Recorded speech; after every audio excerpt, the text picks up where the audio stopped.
그러니까 칼빈주의 5대 교리라고 하는 튤립 교리에 대해서 말씀을 좀 전하려고 합니다.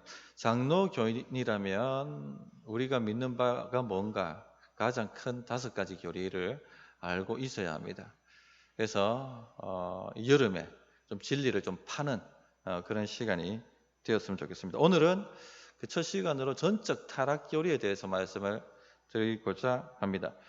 전적 타락이라 말 많이 들어보셨죠? 전적 타락. 우리 스스로 우리 자신을 구원할 수 없는 상태에 있다 하는 것을 표현하는 말씀입니다. 우리는 인간이 전적으로 타락해 있다 하는 것을 믿습니다. 그걸 고백해야 됩니다. 신앙을 가졌다면은 인간은 전적으로 타락해 있습니다 하는 것을 고백해야 되는 것이죠. 그래야지 이제 주님을 믿게 되는 것이니까. 오늘 말씀을 다시 한번 보십시오.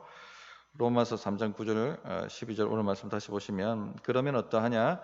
우리는 나으냐? 결코 아니라 유대인이나 헬라인이나 다 제 아래 있다고 우리가 이미 선언하였느니라. 기록된 바 의인은 없나니 하나도 없으며 깨닫는 자도 없고 하나님을 찾는 자도 없고 다 치우쳐 함께 무익하게 되고 선을 행하는 자는 없나니 하나도 없도다. 이것이 인간 상태입니다.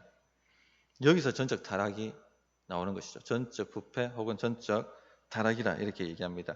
자, 이 말은 우리가 좀 전에 말씀드렸던 것처럼 우리 자신을 구원할 수 있는 능력이 없다는 거죠. 그냥 무능하다. 하나님 앞에 설 수 없다. 무능한 존재다라는 것입니다. 왜? 다 제 아래 갇혀 있기 때문에. 다 제 아래 있기 때문에. 아무리 날고 뛰어도 다 죄입니다. 의인은 없나니 하나도 없고 깨닫는 자도 없고 진리를 깨닫는 자도 없고 하나님을 찾는 자도 없습니다. 간혹 우리가 하나님을 찾았다 이렇게 착각하시는 분들이 있는데 착각입니다. 우리는 하나님을 찾지 않았습니다. 누가 찾게 하셨습니까? 하나님께서 우리를 찾게 만드셨어요. 먼저 하나님이 찾아오셨고 먼저 우리를 찾아내신 것이죠. 한 번도 스스로 하나님을 갈급해하며 하나님을 찾고 막 달려오고 그런 열정을 가진 사람이 스스로 없습니다. 하나님이 우리를 찾으셨다 하는 것을 아셔야 되겠습니다. 그래서 여기서 이 전적이란 말을 우리가 붙이는데 2가지 의미로 붙입니다. 첫째는 전 인류가 타락해 있다 하는 의미죠. 전 인류가 제 구덩이에 갇혀 있다. 오늘 그 말씀 보시면 유대인이나 헬라인이나 다 제 아래에 있다. 그 당시 유대인과 헬라인이 전부였는데 이 말은 대표적 전 인류가 제 아래 갇혀 있다. 제 아래 제 구덩이에 떨어져 있다 라고 말씀하고 있는 것입니다. 선을 행하는 자가 하나도 없습니다. 전 세계를 다 돌아다니 보면 종교학자들이 얘기하지 않습니까? 죄 없는 동네가 없다는 겁니다. 모두 다 시기, 질투, 욕정, 정욕 이런 죄가 없는 곳이 없습니다. 모두 죄가 있습니다. 그래서 전 인류가 이 죄의 타락, 이 구덩이에 떨어져 있다 하는 그런 의미에서 전적 타락 이렇게 붙입니다. 두 번째 이 전적 타락의 전적 의미는 우리의 전 인격이 죄로 인하여 오염되어 있다, 부패해 있다 하는 의미로 전적이란 말을 씁니다. 우리는 몇 가지 죄를 범한 것이 아니라 죄 구덩이에 떨어져 있습니다. 가다가 죄의 돌불에 걸려 넘어지는 정도가 아니라 아예 구덩이에 우리는 떨어져 있기 때문에 우리 스스로의 힘과 노력으로는 절대 이 죄 구덩이를 벗어날 수가 없다는 겁니다. 빠져나올 수가 없습니다. 죄의 독성이 요즘 바이러스가 퍼지고 있는데 바이러스가 온 몸에, 온 영에, 온 혼에 미치지 않는 곳이 없도록 퍼져 있다 하는 것입니다. 그러니까 말을 하면 죄가 튀어나오고 말을 하면 그 확진자들이 바이러스 걸린 사람들이 바이러스가 튀어나오는 것처럼 우리도 말을 하면 죄가 튀어나오는 겁니다. 죄가. 행동하면 거기에 죄가 묻어나오는 것이죠. 로마서 8장 7절에 보면 육신의 생각은 하나님과 원수가 되나니 이는 하나님의 법에 굴복하지 아니할 뿐 아니라 할 수도 없음이라. 육신에 있는 자들은 하나님을 기쁘시게 할 수 없느니라. 육신의 생각을 하는 거 원수된다. 이 전적 타락성을 얘기하는 거거든요. 하나님과 원수됩니다. 하나님의 법에 굴복하지도 않고 할 수도 능력이 없습니다. 순종하고 싶은 마음도 없고 순종할 능력도 없는 상태라는 겁니다. 그래서 이렇게 부패해 있기 때문에 죄를 지을 수밖에 없습니다. 죄인으로 태어나고 영이 죽어서 태어나기 때문에 하나님을 알지도 않고 죄를 밥 먹듯이 짓고 말할 때마다 죄를 짓고 행동할 때마다 죄가 묻어 나오게 되는 것입니다. 그런데 이렇게 질문하죠. 목사님, 그런데 선하게 사는 사람들 뭡니까 그러면? 그런 사람들 어떻게 되는 겁니까? 이렇게 질문합니다. 전적 타락이란 말은 우리가 항상 죄를 짓고 항상 악하고 최고로 악하다 이런 의미가 아닙니다. 얼마든지 좋은 선한 일을 할 수가 있습니다. 좋은 부모 될 수 있고 좋은 직장인 될 수 있고 좋은 동료 될 수 있고 심지어는 좋은 선한 불신자 될 수 있습니다. 세계 기아를 위해서 일하고 자기 재산 다 깨어가지고 빈민촌에 들어가서 살고 그런 아이들 섬겨주고 예수 안 믿어도 얼마든지 그렇게 할 수 있는 사람들이 있죠. 심지어는 어른들에게 자리를 양보하고 고난당하는 자 그냥 지나치지 않고 달려가가지고 자기 생명도 돌보지 않고 구하고 이런 일들 가끔 뉴스에 뜨지 않습니까? 그 우리가 의인이라고 칭하잖아요. 그런 사람들을. 그런데 전적 타락이란 말은요. 그렇게 아무리 해도 그것 가지고 하나님 앞에 설 수 없다는 겁니다. 그것 가지고 하나님 앞에 나는 의로우니 나를 구원해 달라고 말할 수 없다는 겁니다. 우리의 최선에도 죄가 묻어나 있기 때문에 죄 아래 갇혀 있기 때문에 아무리 뛰어봐도 아무리 최고로 뛰어봐도 이 죄를 벗어날 수가 없다는 겁니다. 그래서 우리가 하는 최고의 선은 최고의 행동에도 죄가 묻어나 있다. 죄가 오염되어 있다. 그것이 바로 전적 타락 교리입니다. 그래서 이 전적 타락을 거꾸로 하면 뭐가 되는지 아십니까? 전적 의지입니다. 전적 의지. 전적으로 우리 힘으로 우리가 우리 자신을 구원할 수 없으니까 우리 힘으로 우리 인생을 개척하고 열 수 없으니까 어떻게 됩니까? 전적으로 하나님을 의지할 수밖에 없는 것이죠. 전적으로 하나님을 찾을 수밖에 없는 것이죠. 그러니까 예수님을 믿으려고 하면 하나님을 믿으려고 하면 전적 타락 교리를 받아들여야 되는 겁니다. 내가 믿어야 되는 것이죠. 내 안에 소망이 없고 내 안에 가망이 없다. 나는 쥐염염매를 먹는 불쌍한 처지에 놓여 있는 비참한 처지에 놓여 있는 탕자다 하는 것이 깨달아져야지 아버지를 향해 달려가는 것입니다. 그래서 전적 타락 반대는 전적 의지입니다. 하나님을 전적으로 의지하는 것이죠. 요한복음 15장 5절에 그래서 이렇게 말씀하시죠. 나는 포도나무요 너희는 가지라. 그가 내 안에 내가 그 안에 거하면 사람이 열매를 많이 맺나니 나를 떠나서는 너희가 아무것도 할 수 없습니다. 예수님 없이 성취해낼 수 있는 것이 아무것도 없습니다. 예수님 없이는 제사함도 없고 칭의도 없고 성화도 없습니다. 예수님이 없으면요 결코 정죄함이 없나니라는 말씀도 없습니다. 예수님이 없으면요 모든 것이 합력하여 선을 이룬다 하는 말씀도 없습니다. 예수님 없이는 어떤 열매도 어떤 성취도 이룰 수가 없습니다. 그래서 우리가 뭔가 우리 안에 선한 성취를 이루고 영적인 발전을 이루고 뭔가 변화가 일어났다 하는 것은요 우리 스스로 만들어낸 게 아닙니다.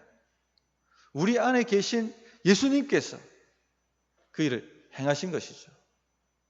우리가 한 일은 전적으로 주님을 의지한 것밖에 없는 것입니다. 그렇기 때문에 그리스도인이 성장하면 성장할수록 어떤 성품이 발전하냐면 전적 의지가 발전합니다. 육신의 생각은 하나님을 거부하는 거지 않습니까? 불신자는 가면 갈수록 전적 타락으로 가고 신자는 여기서 벗어나서 전적 의지로 가는 겁니다. 이렇게 성장하는 것이죠. 우리가 성령 충만 이런 얘기를 많이 하는데 신학적으로 막 복잡하게 정의할 수 있습니다만 가장 간단하게 얘기하면 범사에 감사하고 모든 일에 주님을 의지하는 겁니다. 지금 내가 이런 상태에 와 있다면 성령 충만한 것입니다. 왜? 육신의 생각은 하나님을 거부하는 것인데 전적 부패성은 하나님을 거부하는 것인데 성령 충만한 것은 전적으로 하나님을 의지하는 것이거든요. 그래서 성령 충만한 상태는 범사에 감사하고 모든 일에 주님을 의지하는 상태입니다. 이 두 본성이 우리는 싸우고 있죠. 전적 부패성과 전적 의지, 이 두 가지가 지금 막 우리 안에 싸웁니다. 옛사람과 새로운 사람이 우리 안에서 막 싸우고 있죠. 사실 우리는 하나님 앞에 의롭다함을 얻은 자죠. 의롭다함을 얻은 자. 새로운 피조물입니다. 그러나 이 전적 부패성이 우리 안에 아직 남아있기 때문에 싸우는 것입니다. 이 불신자들은 이 전적 부패성을 꺾을 수가 없습니다. 그러나 거듭난 자는 꺾을 수가 있습니다. 이게 우리의 능력이죠. 로마서 8장 7절 앞에 언급했던 거 다시 읽어드리면 육신의 생각은 하나님과 원수가 되나니 이는 하나님의 법에 굴복하지 아니할 뿐 아니라 할 수도 없습니다. 불신자들은 죽었다 깨어나도 할 수 없습니다. 순종한 생각조차 가지지 않습니다. 행할 능력도 없고. 그러나 우리는 할 수가 있습니다. 우리 안에 성령으로 거듭나게 하신 이가 거하시기 때문에 그 능력으로 말미암아 우리는 전적 부패성을 죽이고 꺾어버리고 전적 의지성으로 나아갈 수가 있는 것입니다. 그러므로 성도님들 부지런히 기도하십시오. 부지런히 기도하십시오. 성령과 함께 사역하는 것입니다. 자기 힘으로 뭔가를 자꾸 하려고 하지 말고 이루려고 하지 말고 하나님을 자꾸 의지함으로써 뭔가를 행하려고 하는 것. 그것을 훈련하고 반복하고 내 삶의 성품이 될 수 있도록 그렇게 만들어 나가야 되는 것입니다. 이게 우리 안에 심겨진 새로운 본성이 일하도록 만드는 겁니다. 내 안에 있는 새로운 피조물이 역사하도록 만드는 것이죠.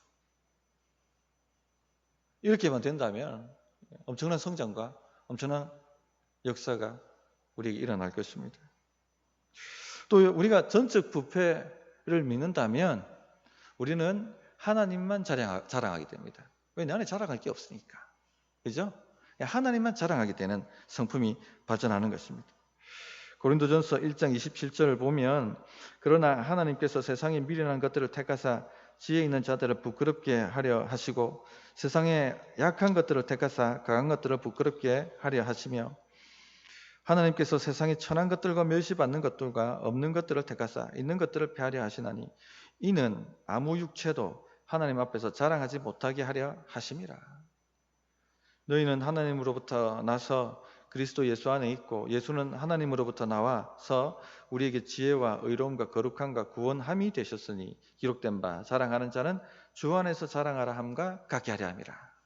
자랑할 게 없습니다. 우리 안에. 오직 누구를 자랑해야 됩니까? 하나님만 자랑하게 만든다는 것입니다. 그래서 우리가 누군가로부터 칭찬을 들으면 기쁩니까? 기분이 나쁩니까? 기쁘죠.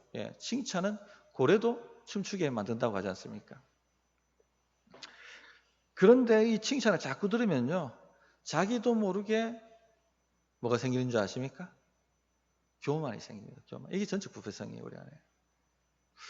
이 교회 일을 하다 보면 칭찬을 많이 해줘야 됩니다. 칭찬을. 지적하는 것보다 우리 성도님들 칭찬을 해주셔야 돼요. 청소하고 있으면 왜 이렇게 이거밖에 못 닦으시냐 이렇게 얘기하면 안 되죠. 야, 너무 아름답게 닦고 계시다. 수고하신다. 하고 칭찬해 줘야 됩니다.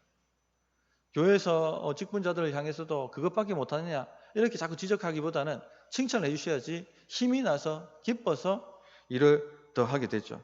그런데 명심하셔야 될 게 칭찬은 곧 교만하게 만든다는 걸 우리가 알고 있어야 됩니다. 제가 학생들 교육할 때 같이 사역할 때 막 리더들 칭찬을 많이 해줬습니다. 밖에 나가면 늘 뭐 지적당하는데 이 교회 안에서라도 칭찬의 말을 들어야지. 긍정의 말을 들어야지. 마구마구 쏘아줬습니다. 근데 뭐냐면요. 겸손해질까요? 교만해질까요? 교만해집니다. 자기가 진짜 잘해가지고 그런 줄 알고 막 교만하게 막 그런 거예요. 제 경험을 통해서도 그런 겁니다. 제가 부목사 시절 때 담임 목사님이 칭찬을 많이 해주셨어요. 이거 다 이거 목사님의 지도 덕분이죠. 뭐 이렇게 얘기를 하지 않습니까? 그런데 교만해지더라고요. 다 남을 비판하고 흠을 잡고 아주 막 그거밖에 못하냐고 뭐 이렇게 어깨가 들썩들썩 거리게 되고 왜 이렇게 될까? 내가 경계했는데, 내가 조심해야 된다는 걸 알았는데 왜 그렇게 될까? 고민을 했거든요. 왜 그렇게 되는 줄 아십니까? 전적 부패성 때문에 그래요. 우리는 겸손하고 싶은데, 오직 하나님께 영광을 돌리고 싶은데, 이 전적 부패성이 우리를 사로잡아 우리가 원하지 않는 대로 끌고 가는 것입니다. 로마서 7장에 나와 있는 것처럼. 오라 나는 공고한 자로다. 누가 이 사망의 몸에서 나를 건져내나. 나는 정말로 하나님께 영광 돌리고 겸손하고 싶은데 칭찬 몇 마디 받았다고 어깨가 올라가고 교만이 튀어나오더라는 겁니다. 다 그래요. 다 경험을 다 하실 거 아니에요. 다 하실 겁니다. 그죠? 이게 우리의 모습이죠. 자, 그럼 어떻게 할까요?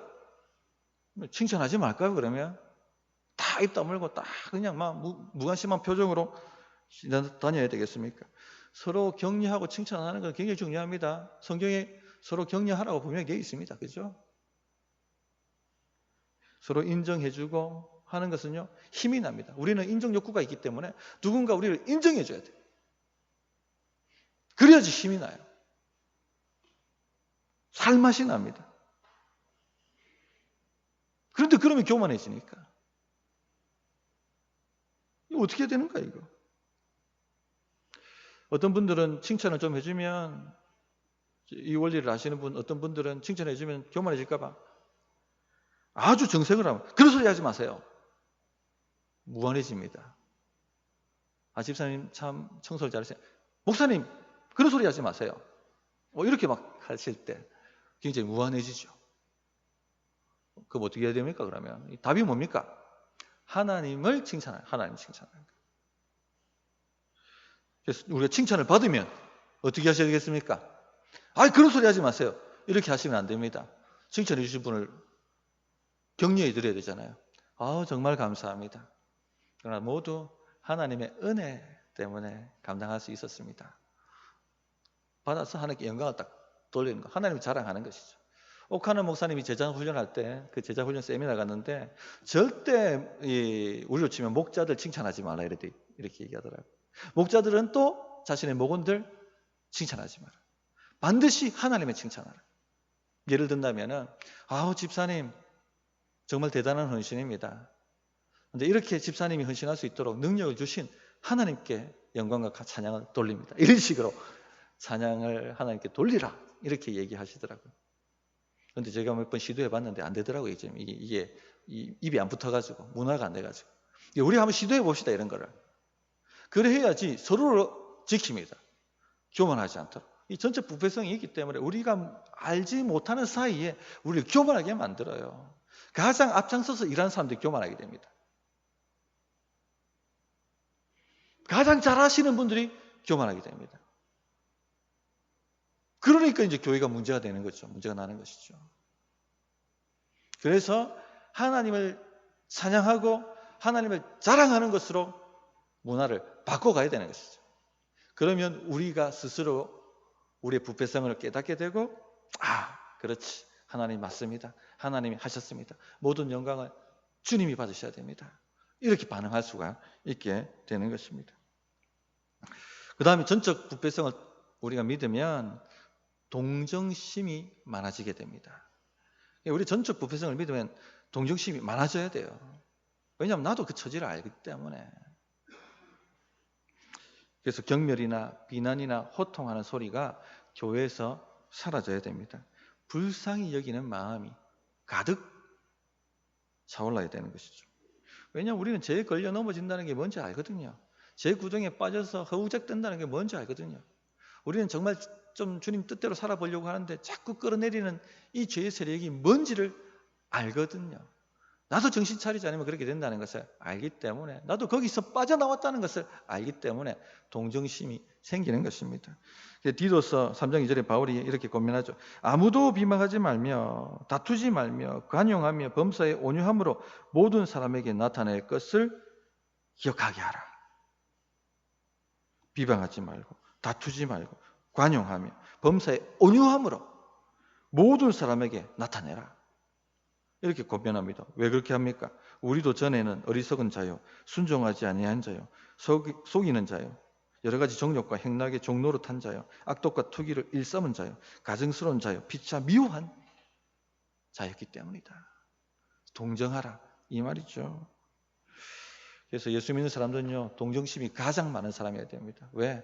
우리가 죄 구덩이에서 나왔기 때문에, 죄 구덩이에 들어가 봤기 때문에, 그 비참함을 알기 때문에 동정을 하는 것입니다. 자, 오늘 전적 타락 교리에 대해서 말씀을 드렸습니다. 말씀을 정리하도록 하겠습니다.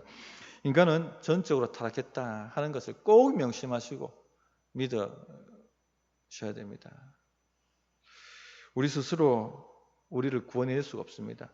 우리 스스로 하나님 만족하실 만한 선을 행할 수가 없습니다. 우리는 죄로 오염되어 있기 때문에 우리가 행하는 모든 행위, 가장 최선은, 가장 최고의 선행이라 할지라도 거기에는 죄가 묻어나 있습니다. 그렇게 해서 어떻게 사셔야 됩니까? 전적으로 하나님을 의지하는 삶을 사셔야 됩니다. 그것을 만들어 가셔야 돼요. 훈련시켜 가셔야 됩니다. 둘째는 하나님만 자랑함으로 전적 부패성이 틈타지 못하도록 완전히 짓눌려 놔야 됩니다. 예방을 해야 돼요. 예방을.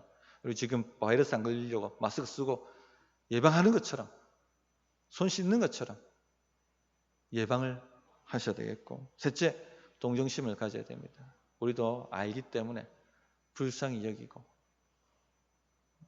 기도하는 그런 삶을 살아가야 되겠습니다. 찬양하고 기도하도록 하겠습니다.